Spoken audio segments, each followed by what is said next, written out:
So you guys now, this was announced obviously at the recent Nindies Yes. Direct, leading off the kind of, I think they led with it, right? Yeah, that was great. Which was awesome. I was very happy about that. Yeah, And then it was in the actual Nintendo Direct, which I didn't realize it was going to be in the actual Nintendo. yeah.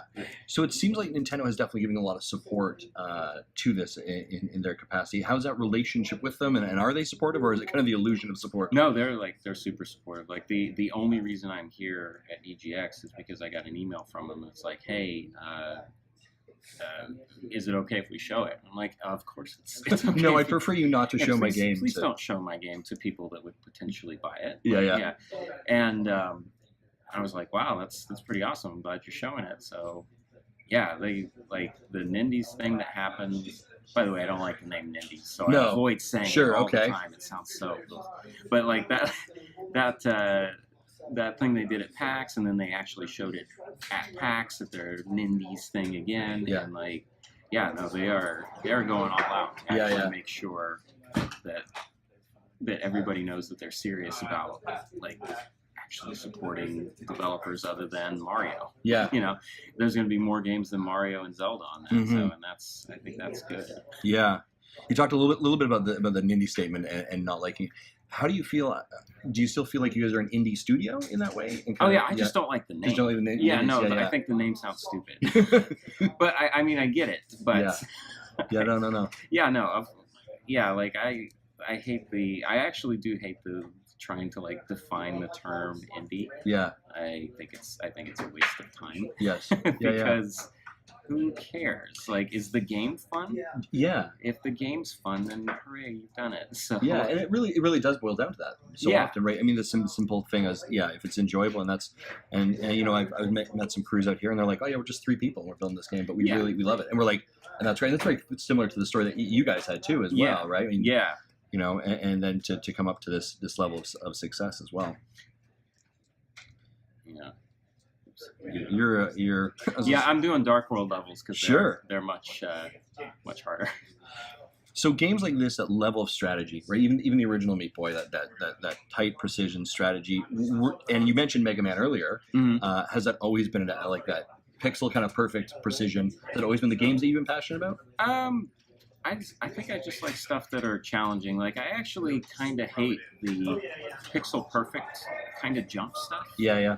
Meat Boy actually doesn't have any of it. Like, none of them are pixel perfect, because when you design something that's pixel perfect, you're basically designing knowing that people are going to fail it based on how fast their brain perceives where the thing is on the screen. Right, yeah. And I actually really don't like stuff like that, because I don't think that is design challenge. I think that's artificial challenge. Like you remember those things in Mega Man 1, in the Guts Man stage, where you would like jump on them and then they would flip down and like put you down into the pit? Yeah. I hate those yes. things.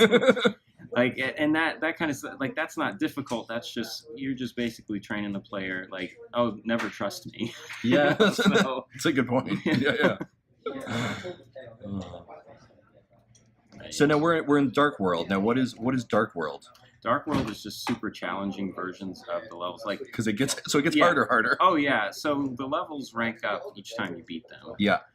Because they're all randomly generated. So with the Dark World, we just designed them from the beginning to be maximum difficulty. Wow. And then it's like, it's crazy badge of honor stuff for people that, you know, are really into, you know, like actually proving themselves with the game. Yeah. Do you? And I guess badge of honor, right? Nintendo Switch doesn't have an achievement system. Right. Yeah. Do we see that on the other consoles with games like Super Meat Boy, where they have that like achievement of like, you beat this level, it is kind of the badge of honor, or is it kind of like gloating in the playground, so to say? I think it's both, because Switch doesn't have anything like that. I imagine at some point they probably will, because why wouldn't they? Yeah. So, but yeah, like it's more like, do people even really look at achievements? I don't know. I don't think. So I've only ever 100% been a Nintendo game player. Right. Okay. So everyone's like, oh, achievements. I'm like, I don't get it. Because I've never had it. I don't really get it. So you don't know. So I don't really know. But you know, it feels like something. Sure. Yeah.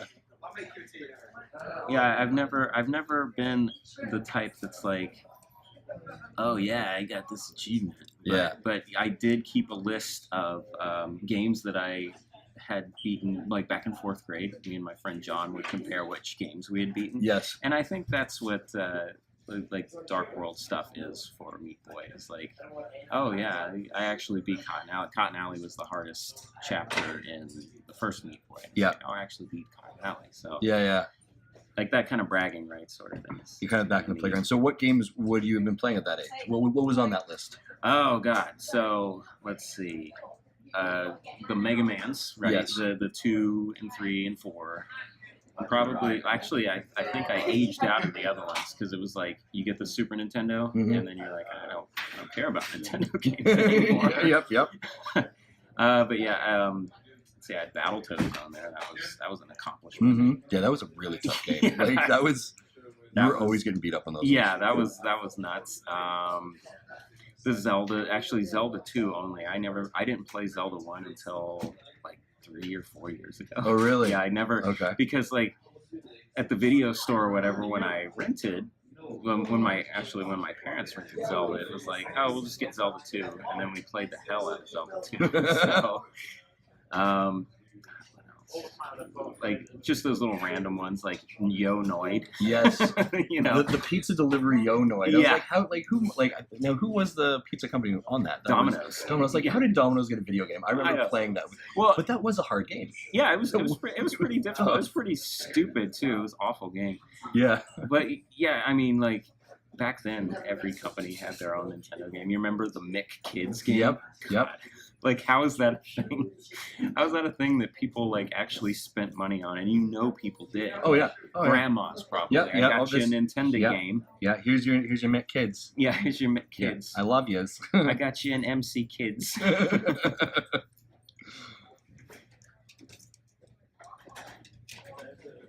So do you? Well, I guess these are all procedural generated. So I was just saying, have you played every level and is able to do it? Oh yeah. Yeah.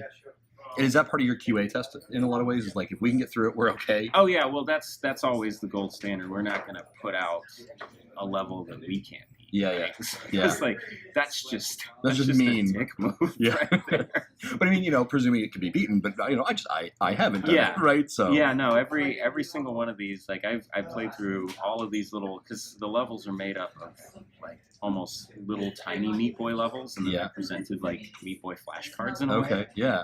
So, yeah, I've actually gone through all of them because in the editor I can go through them one at a time, or I can just grab a whole bunch of them and go through them, and it'll generate a level for me. So yeah. How was it for developing to be on the Switch? Oh, it was super easy. Yeah. Yeah, their tools have vastly improved since the last time I looked at anything Nintendo as far as like development was WiiWare days, and the Wii was kind of terrible. Yeah. Like from a development standpoint, like it was underpowered, and like it was so far behind everything else. Yeah. So like if you wanted to do your game on WiiWare and this, like there were so many considerations that you had to do, but with Switch, it's like surprisingly powerful, and they've really taken the time to make it so it's easy to develop for, and like the development environment and everything is like well thought out. Yeah. Yeah, I'm actually very happy that they did that, because I was sort of worried because the Switch build of Forever didn't exist at the beginning of July. Like I hadn't even put power to the dev kit or anything, and they're like, "Hey, we want to show it PAX," and I'm like, "I can do that." Sorry, beginning of July. Yeah, beginning of July. Hadn't even turned the thing on. Didn't turn it on. No, I actually did this port in 2 or 3 days. Like, yeah, I read it. I read all the like. I'm one of those that I don't do Unity or anything like that. I code everything on my own. So that's incredible. Yeah, I read the documentation, and I'm like, okay, so that was like day one, read the documentation. As I'm reading through it, I'm like, okay, they actually did a pretty good job about this. Yeah. And then day two, it was like, okay, well, let's get sort of everything working without anything rendering on the screen. And actually, day one, I had stuff rendering on the screen. And then day three, it was like, okay, well, it works now. And then I handed it over to my wife because I had to like deliver a build like shortly after just to show them. And I handed it off to my wife, and then she plays it nonstop. Yeah. So I'm like, okay, well, cha-ching, there we go, all done. It's like a little microwave ding sound, like ding, it's done. Budgeted 4 weeks. I'm done by 1 o'clock at noon. I'm taking the rest of the 4 weeks off. I was like, yeah, okay, I'm set now. That's incredible. Yeah, they like it's powerful. It's not as powerful as like an Xbox One or anything like that, but that's to be expected. Yeah, this is Xbox and PlayStation. They go after a very certain type of experience. Yes. And Switch is doing something different, but like not different as in Wii, where that's all right. No worries. Oh, I thought they give you like 20 foot of cord for this thing, and I was like, why are you doing this?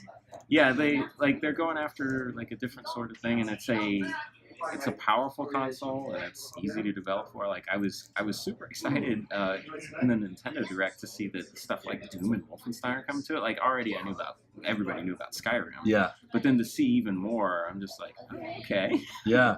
This is cool. I'm like, let's get some GTA 5 on this thing. Well, I mean, there's that rumor next week. Rockstar's got that's true. An announcement. Yeah. Right. I've heard rumor that they've announced GTA 5 potentially, or Red Dead.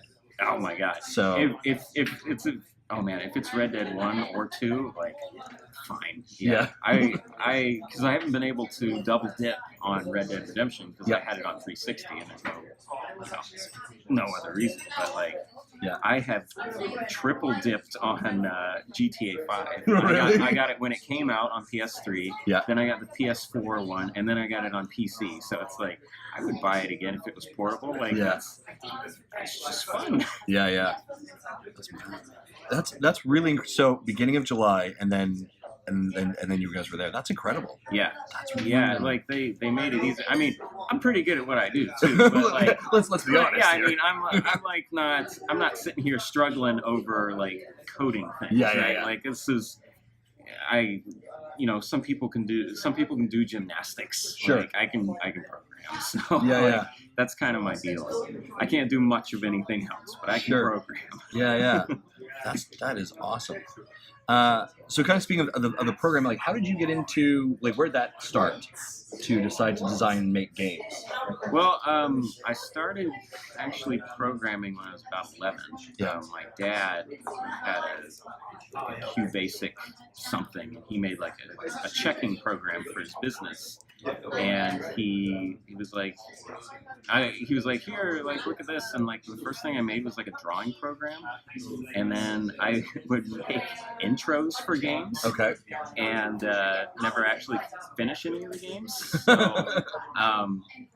but yeah, it was always kind of like, when you're growing up in school and you and your friends are like, oh, we should, like, what would it be like if Battletoads and Mega Man came together or whatever? So it was always like an interest, but I didn't realize it could be an actual viable thing until much later in life. Sure. So like before, my first jobs were actually just like web development and then server development stuff and then just software engineering in general. And then I got a job as I was a network programmer for an Xbox Live game. I'd never done networking before, so that was fun. Yeah. And then they moved me to, I was render programmer, and then I was like engine programmer, and my job was to basically get the Unreal 2X engine, which was specific to Xbox, porting it over to the 360 and optimizing it. Okay. And that was like super fun puzzle. So yeah. Like that's just kind of where I go with these kinds of things. It's like challenging little puzzle. And programming has always very much been that. So. Is that a little bit of where the root of Meat Boy comes from? Challenging little puzzles. Yeah, pretty much. Like these little tiny levels that they're like just simple little things, but there's lots of them, and you play through them, and they're difficult, and yeah, it's kind of this. I'm not explaining it very well because I want to beat this. That's okay. That's all right. And it's like eye strain right now because this is like playing on a 13-inch TV from across the room. Yeah, and having someone yap in your ear about it. Yeah, this is like how I beat Super Metroid, like on my 13-inch Emerson TV across the room while I'm laying in bed when I'm not supposed to be playing it. Yeah, like this is exactly.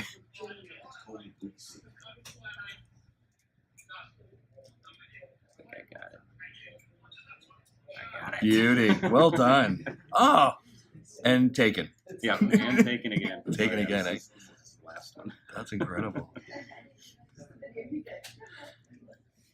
But yeah, Switch is badass. Like, yeah. They finally made something that isn't terrible. Like yeah. The Wii U wasn't terrible, but man, it's just I think I had 2 games on the Wii U, and the only reason I even had a Wii U is because my wife worked at Nintendo. Oh yeah, okay. So that was like other than that, I wouldn't have had one. So yeah.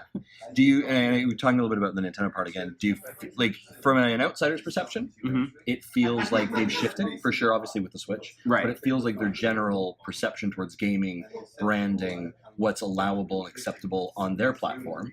Yeah. It feels like they've loosened those reins. We're seeing like very different creativity other groups. I think Splatoon's an example, ARMS an example. Yeah. Right? It feels like a new energy into Nintendo. I think they've realized because like Nintendo isn't really a game company. Like they're run like their board of directors is like bankers. Yeah. So I think after the Wii came out and it did so incredibly well that they kind of were like, oh, well, we got this, whatever. So they stopped being like a competitor, and when they stopped being a competitor, stuff like Xbox became the thing. Xbox became the thing where you go and you play all the fun games that you didn't play before. Yeah. Oh wow! I just found the way the level generated. I got like a skip over really hard. Oh really? Part. Yeah. I'm gonna have to go back and rewind that. Take a look at that. So you're still discovering stuff yourself? Yeah, no, because like the little chunks come together in certain ways, and yeah. Yeah, they have definitely shifted. Like, even seeing like Doom and Wolfenstein on the thing, like they had to convince Bethesda to do that. Yes.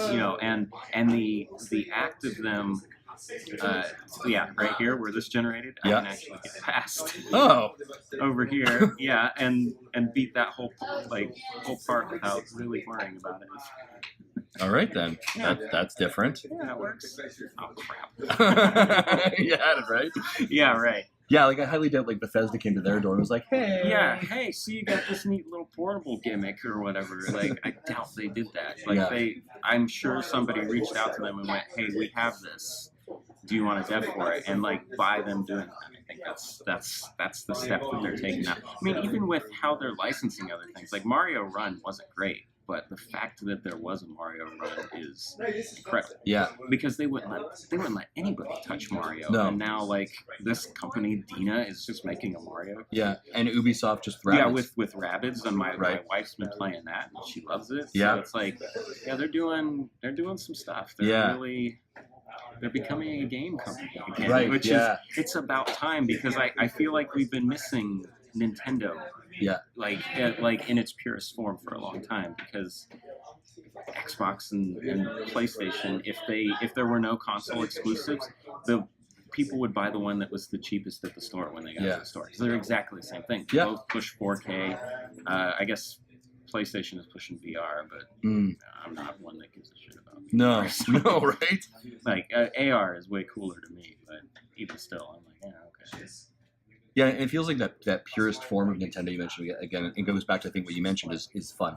Yeah, right. Yeah. Is that's the pure. And like with Breath of the Wild, they like knocked it out of the park with Breath of the Wild, and I had no interest in Breath of the Wild. Yeah. Because like I played like all the Zelda games, but except for Skyward Sword, I never played Skyward Sword. So when they announced like a new Zelda, I'm like, oh, okay. and then it was like open world, and I'm like, oh, okay. Yeah. And then my wife wanted it, and she got it, and she started playing it, and I'm watching her. I'm like, oh, wow, they actually did something like super special. Yeah. It's good. It's good to see. I'm glad they're back. Yeah, I've kind of said before on our podcast a couple times. I said I enjoy it when Nintendo's scrappy. Yeah, and they're not that top dog position because you're right. And when they were the Wii, they kind of sat in their laurels. Yeah, right. And then they put out the Wii U, and like isn't that like the ultimate form of hubris? They're like, oh well, this is the Wii U. What the fuck does the U mean? Yeah, but exactly. They're like, oh, it's, and like my wife was working at Nintendo at the time, and she's like, people are confused because they don't know if it's an add-on to the Wii or if it's a new system. Yeah, and like that's bad. Yeah, not a good place to be. And that was them going, oh well, we have $19 billion in the bank, whatever. Yeah. They're like, people will buy this, just like they bought the Wii, like the fucking balance board and all that. Yeah. Like, nobody wants the balance board. People want games. Yep. And we're finally getting some games again. Just keep trying to do that sketch. Sure. The other way is more impressive. I'll do the other way. Okay. Just you like punch all those flies. Okay.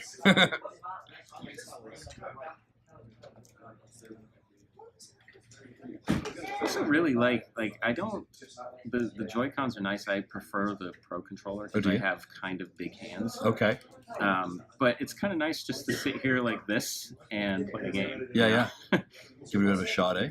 Like it's the most gimmicky part of the Switch is the I'm gonna actually do it. Is the controls, but nice. Yeah, so that like, is sick. Yeah, it's like that was I thought I was further down than I was, but even to that, it's not gimmicky like balance board gimmicky or heart rate monitor gimmicky. It's actual practical gimmicky. Yeah. It's like throw them on the side and you can take it with you, or detach it and just play it like whatever. You know?